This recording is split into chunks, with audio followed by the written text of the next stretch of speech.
Muy bien. Hola, buenas tardes, tengan todos ustedes. Bienvenidos a una conferencia más en el marco de la Jornada Universitaria del Conocimiento, UAS 2021, cuyo lema en esta versión es Salud y Bienestar. También dentro del programa de difusión de la oferta educativa de nuestra facultad, la Facultad de Ciencias de la Tierra y del Espacio, presentamos la conferencia Explorando sin excavar sismicidad en Sinaloa, impartida por la doctora Xóchitl Guadalupe Torres Carrillo. Presento a continuación una breve reseña de la doctora. Ella es egresada de la licenciatura en Ingeniería Geodésica de la Facultad de Ciencias de la Tierra y el Espacio. Obtuvo los grados de maestría y doctorado en Ciencias de la Tierra con enfoque en Geología por el Departamento de Geología del Centro de Investigación Científica y Educación Superior de Ensenada, Baja California, CICES. Es profesora e investigadora de tiempo completo de la Facultad de Ciencias de la Tierra y el Espacio. Miembro del cuerpo académico en Ciencias Geodésicas, ha impartido cursos en el programa de licenciatura y maestría en Geodesia y maestría y doctorado en Ciencias de la Información. Cuenta con artículos en revistas indexadas, revistas arbitradas, memorias de congresos y reportes científicos. Ha participado en congresos nacionales e internacionales y cuenta con dirección de tesis de licenciatura, maestría y doctorado. Y es miembro del Sistema Nacional de Investigadores. Su interés en investigación contempla la petrología ígnea, la geoquímica, el paleomagnetismo y la tectónica. Antes de pasar la palabra a la doctora Xóchitl, los invito a que cualquier duda o comentario lo hagan a través de la sesión de comentarios y al final de la conferencia se les dará respuesta. También los invitamos a que llenen el formulario de Google que se subirá durante el transcurso de la conferencia, ya que se tomará como referencia el registro para generar constancias de participación y su asistencia a esta conferencia. Sin más que agregar, cedo el uso de la palabra a la doctora Xóchitl Guadalupe Torres Carrillo. Adelante, doctora. Muchas gracias, Armando. ¿Me escuchan bien? Se escucha bien, doctora. Pues me da mucho gusto que a través de esta modalidad virtual podamos acercarnos a estudiantes de secundaria y de preparatoria, principalmente para darles a conocer lo que realizamos en la Facultad de Ciencias de la Tierra y el Espacio. Mi plática tratará de explicarles un poco de la geodinámica de la Tierra y de cómo sabemos algunas cosas de las profundidades de la Tierra sin necesidad de excavar, simplemente analizando datos, ¿ok? Y finalmente voy a ahondar un poquito en el tema de los sismos que se presentan aquí cerca de Sinaloa, ¿no?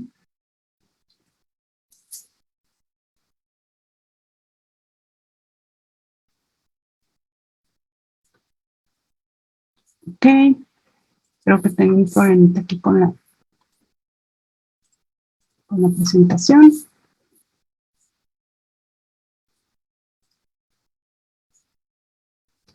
Ok, primero que nada, la Tierra es un sistema dinámico. La Tierra no es un objeto estático ni homogéneo. Se encuentra dividido en capas. Tenemos 4 capas principales, aquí se las muestro en esta figura, donde podemos ver que existe un núcleo interno sólido, un núcleo externo líquido, un manto que se comporta de manera plástica, sólida, y la corteza, o también conocido como litosfera, en términos de propiedades físicas de la materia. Entonces, en esta conversación que vamos a tener, pues vamos a ver cómo hemos llegado a este conocimiento, porque pues nosotros no hemos podido llegar al núcleo de la Tierra, no podemos tener muestras a estas profundidades. Sin embargo, conocemos el interior de la Tierra haciendo algunos tipos de análisis. La corteza terrestre se divide en 2 principales tipos, que es la corteza continental, que es gruesa, que puede llegar hasta los 70 kilómetros de espesor en zonas montañosas como los Himalayas, y en promedio tiene aproximadamente 40 kilómetros. Y la corteza oceánica es más delgada y tiene espesores entre 10 a 25 kilómetros en promedio. ¿Ok? Aquí en esta imagen observamos cómo se dan algunos procesos en la Tierra, como el movimiento de la litosfera por encima del manto terrestre. Es decir, que la capa superior de la Tierra o la litosfera, la corteza continental, la corteza oceánica, no están estáticas, tienen movimientos y esos movimientos se deben a procesos internos que suceden en la Tierra. Por ejemplo, aquí observamos una figura en donde se muestra el modelo hasta el momento más aceptado de lo que provoca ese movimiento de la litosfera de la Tierra, que también conocemos como placas tectónicas.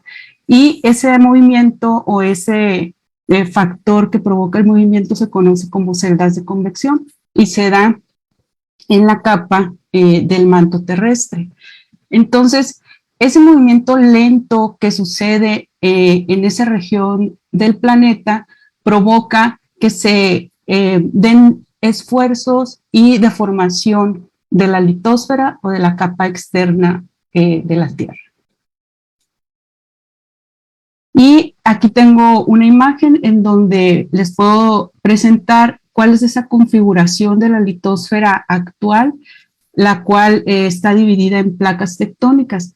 Observamos aquí el territorio mexicano, en donde México se encuentra influenciado por la placa del Pacífico, la placa norteamericana, la placa Caribe, la placa de Cocos, una microplaca que se encuentra aquí, que es la placa de Rivera, que no está aquí en esta figura, y todas las demás placas o partes de la litosfera del planeta.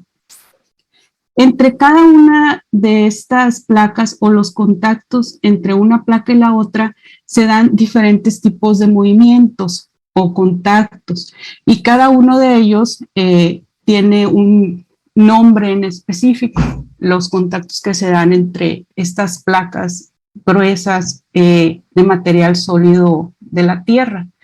Existen el límite convergente, el límite divergente, el límite transformante. Tenemos límites convergentes en donde dos placas chocan o colisionan entre sí y ahí se generan esfuerzos compresivos entre las dos placas y una placa subduce por debajo de la otra. La placa que subduce por debajo de la otra placa generalmente es la placa oceánica por ser la más pesada y la más densa. Y puede darse el caso de la subducción de una placa oceánica debajo de otra placa oceánica o de una placa oceánica en una placa continental, o en el caso de que se den el choque entre una placa continental y una placa continental, se le denomina colisión, como lo que sucede en los Himalayas. Este proceso se le conoce como límite convergente o de subducción. También tenemos otro tipo de límite de placas, que es cuando se separa una placa de la otra. Entonces, a este límite se llama límite divergente y aquí lo que obtenemos es esfuerzos de tensión o de adelgazamiento de la corteza y rompimiento, ¿ok? Como se observan en estas imágenes, en estas animaciones, ¿no? Y el otro límite que también podemos tener entre una placa y otra placa es el límite transformante. Este límite es donde cuando el movimiento entre las placas es paralelo y se mueven de esta manera, así como observamos también en esta animación, ¿no?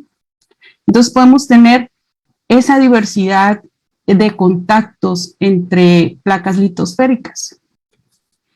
Ese movimiento entre las placas, los esfuerzos que se acumulan en los límites de placa provocan deformaciones de la corteza, de la litosfera, de la parte dura, de la parte sólida, ¿ok? Y provocan fallas. ¿Pero qué son las fallas? Pues las fallas son movimientos o desplazamientos que se dan entre bloques entre bloques en alguna región. Fracturas con desplazamiento, que es una manera más formal de describirlo. Podemos tener diferentes tipos de fallas, fallas normales, fallas inversas y fallas transformantes. Se dan este tipo de fallas preferentemente en algunos tipos de límites tectónicos o de límites de placas. Las fallas normales principalmente se dan en límites divergentes, en donde hay apertura y se crean espacios. Y las fallas inversas se dan en límites compresivos de subducción, en donde hay mucha compresión. Y las fallas transformantes en límites transformantes, como el mismo nombre lo dice, y son fallas de desplazamientos laterales principalmente, ¿no? Entonces, cuando vamos a campo y observamos algunos afloramientos, este tipo de fallas se pueden ver como observamos en estas fotografías. Esto es importante. ¿Por qué es importante? Porque al tema que vamos son movimientos sísmicos, y muchos de los movimientos sísmicos, la mayoría de ellos, está provocado por las fracturas o desplazamientos en la corteza terrestre. Entonces, tenemos cómo se gesta estos movimientos sísmicos. Se gestan a partir de la existencia de una falla, de un plano de falla, en donde se están acumulando esfuerzos por bastante tiempo, generalmente, y en algún momento se alcanzan los límites de resistencia de las rocas en esa zona y se rompe y crea el desplazamiento en alguna falla. En este caso es una falla lateral o transformante, ¿no? La que está aquí especificada. Y cuando eso sucede, se genera el movimiento sísmico y posteriormente la deformación permanente en la zona, ¿ok? Entonces, tenemos ¿qué es un sismo? Pues es la liberación de energía rápida, súbita, cuando se da ese rompimiento, ¿no? En alguna falla. Y tenemos el foco, que es la parte donde se da el rompimiento, y el epicentro, que está de manera vertical hacia la superficie, ¿no? Entonces podemos observar, en algunos lugares se puede observar el rompimiento de las fallas que originan los sismos que se presentan en esas regiones. En este caso, estas son fotografías de Baja California, de esta región aquí cercana de Mexicali, y esto es lo que ocasionó un sismo de magnitud 7.1 en el 2010, y lo podemos ver en el campo, esa deformación. Entonces, entonces cuando sucede un sismo, lo que ese sismo genera en la liberación de la energía es la liberación también de las ondas sísmicas, ¿ok? Entonces tenemos que cuando el sismo ocurre, se liberan ondas de P, S y ondas superficiales, Love y Rayleigh. Todas estas ondas, al propagarse sobre el terreno o a través de la tierra, pues generan el movimiento que se percibe posteriormente, ¿no? Que perseguimos nosotros en la superficie. Las ondas P son ondas compresivas que lo que hacen es, se comportan como un acordeón, como lo observan aquí en este dibujito, comprimen y estiran y comprimen, estiran y comprimen. Esa es su manera de propagación, la manera en la que afectan a los materiales por los que atraviesan. Y las ondas S es otro tipo de ondas, también conocidas como ondas de corte. Esas ondas se mueven hacia arriba y hacia abajo, así como una cuerda o como un gusano, y van haciendo esto, ¿no? En el terreno. Y posteriormente también tenemos la presencia o el arribo de las ondas superficiales, que son las ondas Love y Rayleigh. Estas ondas se propagan con mucho más amplitud en la superficie de la Tierra. muy cercanas a la superficie. Conforme aumenta la profundidad, disminuye la percepción, ¿no?, de este tipo de ondas. Cuando sucede un sismo, se liberan todos estos tipos de ondas. Y todas estas ondas son las que atraviesan los materiales y posteriormente son las que provocan que sintamos el movimiento, ¿no?, en diferentes lugares.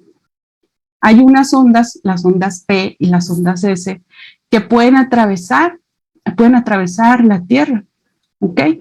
Y no se mueven a la misma velocidad, y eso lo vamos a ver después.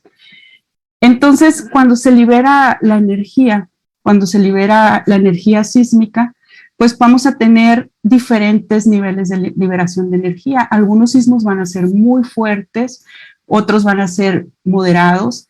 Entonces, la magnitud de un sismo depende de cuánta energía se liberó al momento de la ruptura de la falla.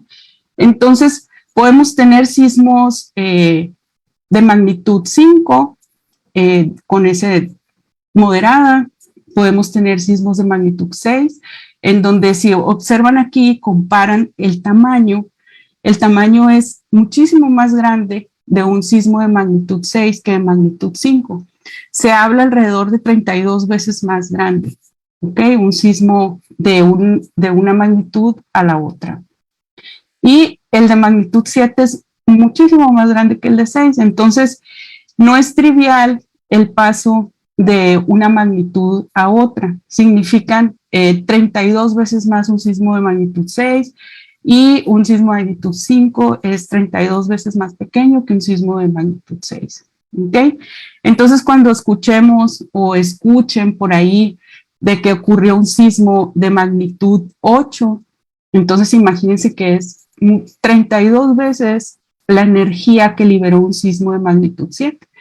Entonces, la manera en la que comparamos este tipo de medidas o de energía que se libera en la Tierra, pues tenemos que tomar en cuenta eso muy bien, ¿no? Entonces dice, la magnitud de un sismo se expresa correctamente como magnitud de momento sísmico. Involucra la ruptura y el desplazamiento de la falla.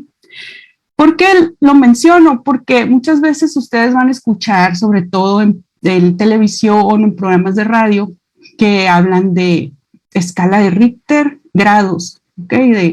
De grados, y el Richter es la que utilizan generalmente. Sin embargo, ese término es en desuso. La mayoría de los sismos en este momento se tienen que expresar de esta manera, ¿no? Y dejar de usar esa terminología, ¿no?, que se usa regularmente. Entonces, cuando salen las ondas sísmicas, no se mueven igual en todos los lugares, ¿no? O sea, no se comportan de la misma manera. O sea, estas ondas cuando salen liberadas del punto de la ruptura en la falla donde se provocó el sismo, no se mueven de la misma manera y no tienen las mismas velocidades. O sea que tienen un comportamiento distinto, ¿ok? Por lo regular, las ondas P tienen velocidades de 6.5 kilómetros sobre segundo cuando atraviesan rocas muy duras, y tienen velocidades aproximadamente de 2 kilómetros sobre segundo cuando atraviesan rocas blandas o sedimentos, por ejemplo, ¿no? Imagínense qué puede ser un sedimento: el depósito de material en una cuenca, en un río, en un arroyo.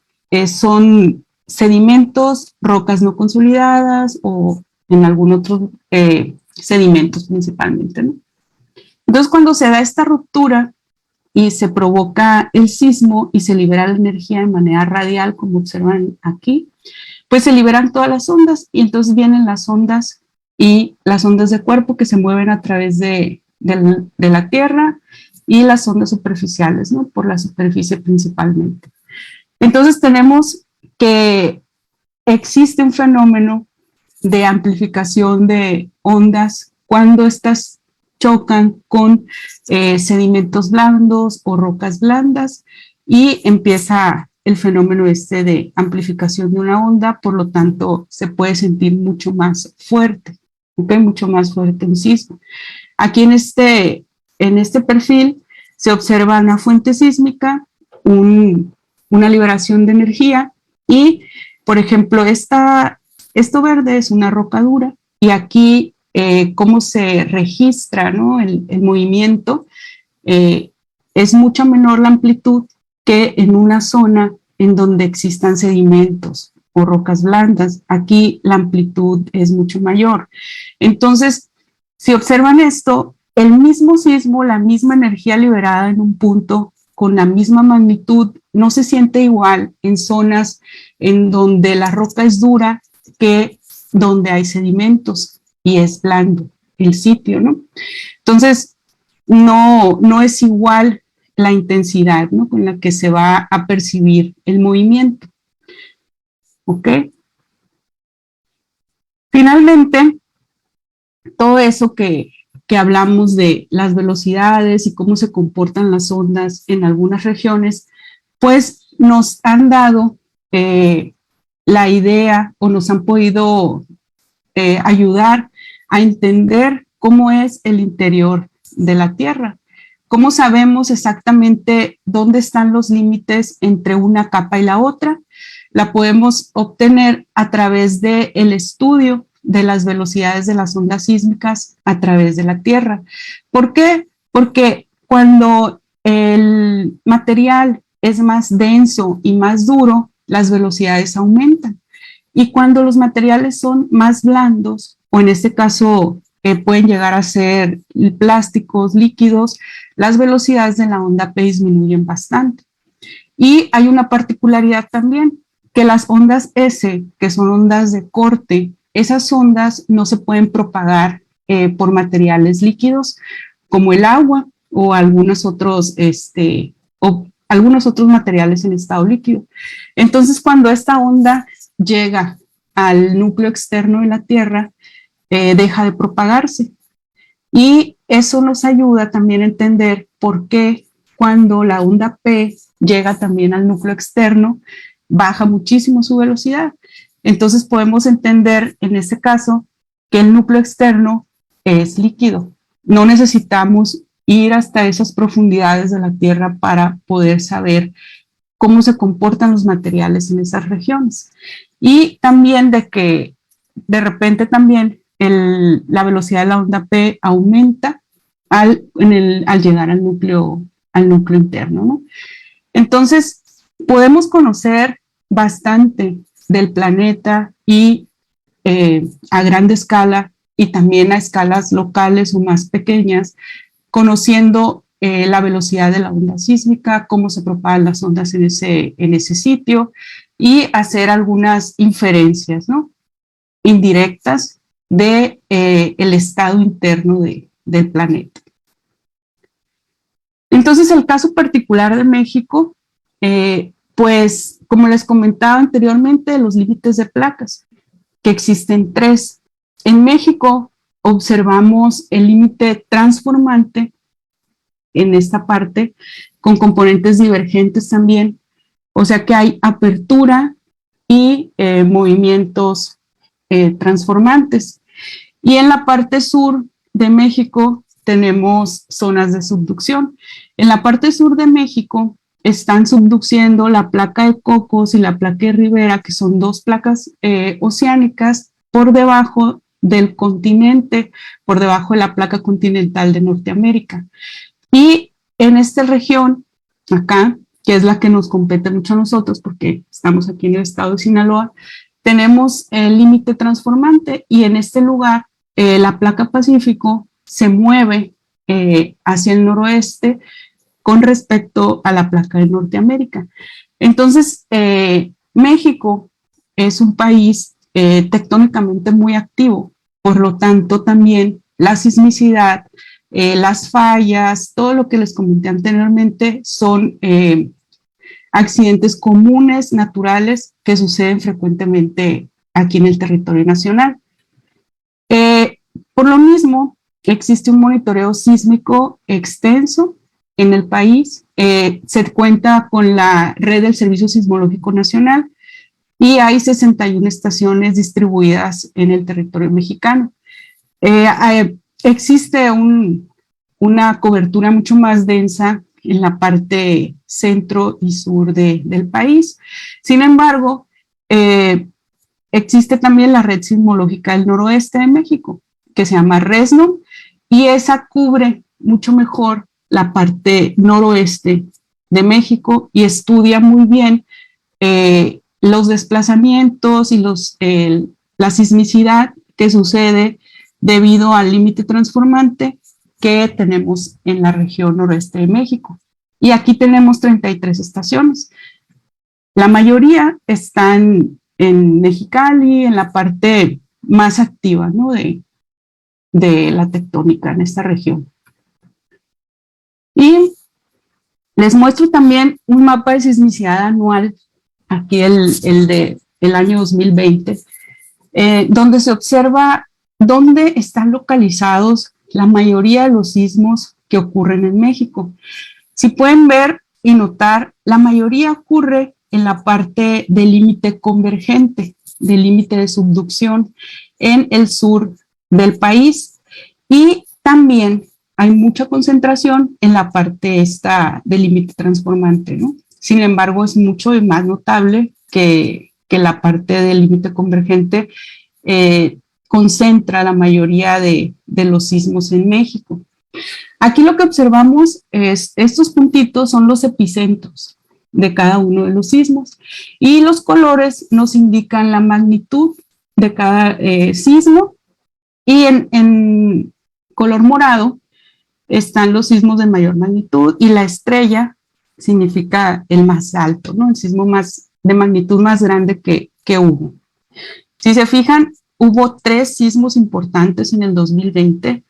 El sismo número 1 que está acá fue el 4 de enero, fue un sismo de magnitud 6, y el sismo número 2 fue el 22 de mayo del 2020, un sismo de magnitud 6.2 en esta región, y el de magnitud 3, el número 3 fue un sismo de magnitud 7.4 en esta región. Si se fijan, uno de los sismos más grandes pues estuvo en la región de Oaxaca, de Chiapas, y otro, el 2 de 6.2, cerca de las costas de Sinaloa o frente a las costas de Sinaloa, ¿no? Entonces, en realidad, la sismicidad en el país es muy constante, es muy activa, y frecuentemente o cada año tenemos sismos mayores de 6, 7, ¿no? Estos son los sismos durante el mes de noviembre del 2021, o sea, el mes pasado. Estos son todos los que han ocurrido. Ocurrieron 2.813 sismos con epicentros localizados dentro del territorio mexicano. O sea, con esto lo que quiero que visualicen o que se den una idea de la cantidad de sismos que ocurren en el país en un mes, ¿ok? A veces nos enteramos de uno o de otro sismo cuando son de magnitud mayor a 6 o 7. Sin embargo, la mayoría de los sismos que ocurren en México o en diferentes partes de la Tierra son menores a esas magnitudes y no los llegamos a sentir, no los llegamos a percibir. Sin embargo, ocurren con mucha frecuencia. Tenemos sismos bastante frecuentes en la parte noroeste de México. También todo lo que involucra la parte extensional del Golfo de California. Aquí también tenemos concentración de sismos. Y pues, como les comentaba, en la parte sur de México. Este es el mes de noviembre del 2021, que tiene 2.813 sismos, ¿no? Y acá les muestro junio, julio, agosto y septiembre. Si se fijan, esto es un ejercicio para que noten que no hay mucha variación en el número de sismos mensuales. A veces hay menos o más, pero en realidad todos rondan los 2.000 sismos al mes. No quiere decir que existe una preferencia de que ocurran sismos en algún mes en específico. Pueden ocurrir en cualquier momento, pueden ocurrir hoy, mañana, en cualquier momento puede ocurrir un sismo en México. Y lo que vemos aquí es que la mayoría ronda los 2.000 en cada mes, ¿no? Más o menos los 2.000 sismos. Entonces, no hay un sesgo en cuándo hay menos o cuándo hay más, no tiene que ver con el mes ni con la estación del año, ¿no? O sea, es una actividad constante que tiene en esta región del planeta y pues debido a la característica de la interacción de las placas que hay aquí, con cuántas placas está interactuando México, el territorio nacional y qué tipo de límites también son los que existen, ¿no? En esta región. Y pues, ¿qué pasa en Sinaloa, no? O sea, yo me imagino que los bastantes de ustedes, a lo mejor a uno que otro, no sé, ha escuchado que, pues tembló en Sinaloa, ¿no? O hubo un sismo en Sinaloa. Pues en realidad la mayoría de los sismos que reportan como en Sinaloa, pues ocurren principalmente en el Golfo de California. El Golfo de California, como les comenté al principio de la plática, es una región en donde existe un límite de placas transformante entre la placa del Pacífico y la placa norteamericana. Existe un movimiento relativo a la placa norteamericana, en donde la placa Pacífico se está moviendo hacia el noroeste y está generando la apertura del Golfo de California. Entonces, si se está moviendo esa región y está generando esta apertura, también se están provocando la generación de fallas. Y como les comentaba, los sismos se generan en esas regiones en donde hay liberación de energía súbita y principalmente en zonas de fallas. Entonces, es muy normal entonces tener sismos en esta región de apertura del Golfo de California. Y a Sinaloa nos toca una gran parte de ese proceso de apertura. Por lo tanto, no debe de causarnos impresión el escuchar que hubo un sismo acá en Sinaloa. Es probable, es natural y sí es debido a los movimientos tectónicos, ¿no? que tenemos en esta región. Aquí lo que les muestro son 124 sismos con magnitudes entre 0.7 y 4.9, ¿no? que han ocurrido en esta región en este último mes, sobre todo, ¿no? Los últimos 30 días. Para hacer los últimos 30 días, pues son bastantes sismos, o sea que es una zona muy activa, sísmicamente hablando. Y acá tenemos estos puntos que son epicentros de sismos que están cercanos a la parte norte del estado de Sinaloa. Entonces, muchas veces cuando reportan un sismo en Sinaloa, en realidad lo que están reportando es un sismo en el Golfo de California con alguna referencia en el estado de Sinaloa, ¿no? Entonces, la mayoría de los sismos se encuentran en la parte del Golfo de California, ¿no? Y se encuentran los epicentros en las zonas de las fallas, ya sean laterales o normales, en este caso. Entonces, ¿cuál es la característica de los sismos en esta región? Pues que se localizan en el Golfo de California, son producto de fallas transformantes, laterales o normales también. Son magnitudes que varían entre 2 y 5.5 principalmente. No hemos registrado sismos mucho más grandes.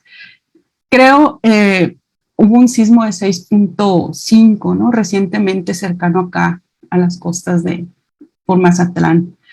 Ahorita lo vamos a ver. Y las profundidades son someras, o sea, el foco del sismo es de entre 5 y 15 kilómetros en esta región. No son generadores de tsunamis. Acá el sismo más alto que se ha registrado cerca de Mazatlán es de 5.6 y fue apenas en octubre, ¿no? O sea, es lo más alto que se ha registrado. Siempre que he revisado las bases de datos, rondan en lo más alto entre 5.5 y esto, ¿no? 5.6. Entonces, en realidad, los epicentros no están sobre el continente, o sea, no están sobre el estado de Sinaloa, sino sobre el Golfo de California. Por eso no lo sentimos mucho, ¿no?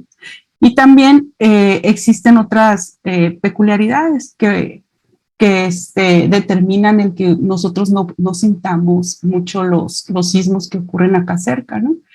Entonces, como ejercicio comparativo, entre la parte noroeste de México y la parte sur de México, donde tenemos acá el límite transformante y el límite convergente, pues tenemos que en la parte noroeste los sismos son someros, no llegan a profundidades mayores de 20 kilómetros por lo regular, son magnitudes menores a 8, lo originan fallas transformantes y normales, y acá el basamento de la región aquí es principalmente una roca granítica, es una roca dura, donde está asentado la mayor parte de Sonora, Sinaloa y Baja California, ¿no?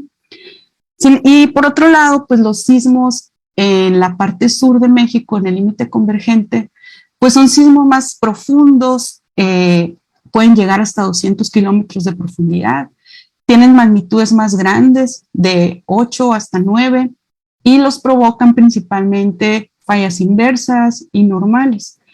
Entonces también tenemos esas diferencias porque pues los límites de placas pues no son iguales, ni las placas que están interactuando en esas regiones son las mismas, ¿no? Acá pongo un ejemplo, ¿no? de cómo se sentiría un sismo de magnitud 5 en Sinaloa, ¿okay? Donde el basamento es roca dura y las velocidades de las ondas sísmicas son mayores y también la amplitud es menor. Entonces vemos aquí una amplitud menor, es un ejemplo nada más acá, cómo se vería, ¿no? Y en Ciudad de México, por ejemplo, que es donde pueden ustedes escuchar muchas veces cómo afecta, ¿no?, un sismo, la amplitud de un mismo sismo con la misma magnitud puede ser mayor y lo van a sentir más que nosotros acá en Sinaloa. Entonces, sí tenemos sismos, ocurren en el Golfo y aparte, cuando llegan las ondas al estado, pues no las percibimos, ¿okay? No las llegamos a sentir. Si acaso las personas que viven en la costa, en lugares donde hay muchos sedimentos, pueden poder llegar a sentir el movimiento, ¿no? Pero ya nosotros acá casi nunca logramos sentir el movimiento sísmico, ¿no? Y aquí pues les dejo una imagen en donde se muestra la sismicidad en la Tierra, ¿no? Donde se concentra y se concentra principalmente en los límites de placas, en los límites de la litosfera, y podemos observar que en regiones, ¿no?, como Chile y todo esto, se presentan los sismos, algunos sismos de muy alta magnitud. Entonces, esto es todo lo que les quería comentar. Gracias, y si tienen alguna pregunta, con gusto les respondo.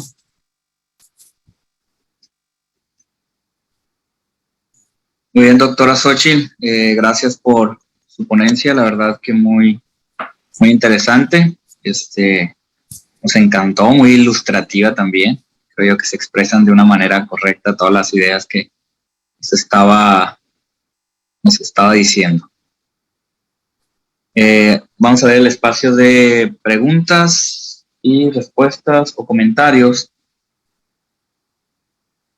Nos visitaron de diferentes preparatorias, doctora Xochitl, del COBAES 23, COBAES 94, CONALEP Los Mochis 2, también del COBAES 23, de la preparatoria Augusto César Sandino, de la Universidad Autónoma de Sinaloa.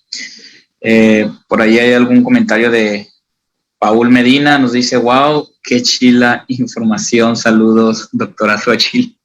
Ok, qué gusto. Ojalá y tengamos a estos estudiantes de prepa ahora acá con nosotros estudiando la tierra. Muy interesante.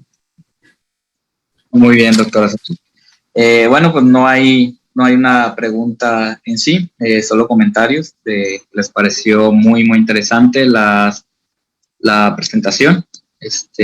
Agradecemos su apoyo hacia este marco de conferencias, la Jornada Universitaria de Conocimiento de la UAS 2021 y nuestro programa de difusión de la oferta educativa, doctora Xochitl. Muchísimas gracias y estamos en deuda con usted.